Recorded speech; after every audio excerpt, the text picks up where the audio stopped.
Lalaki sa Northern Samar patay ng saksakin ng nakaalitang suspect dahil sa lupa. Detalye ng balita mula kay Jane Galit Bantayan, RH34. Jane, may buntag.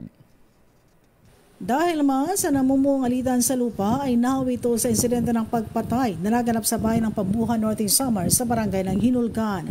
Sa ulat ng PNP Pambuhan, madalas na magtalo ang dalawa dahil sa away sa lupa. At habang naghahakot ng kupras, ang 35 taong gulang na biktima ay sinugod ito ng suspect at agad na lamang na sinaksak sa dibdib na dahilan ng pagkamatay ng nasabing biktima.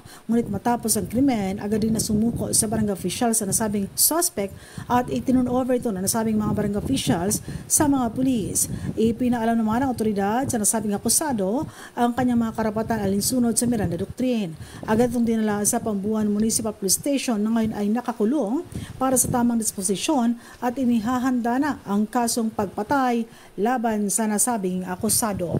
Mula sa Aksyon Radyo Katarman, RH34 Jane Galit Bantayan ng DZRH, una sa Pilipinas, una sa Pilipino. Maraming salamat, Jane.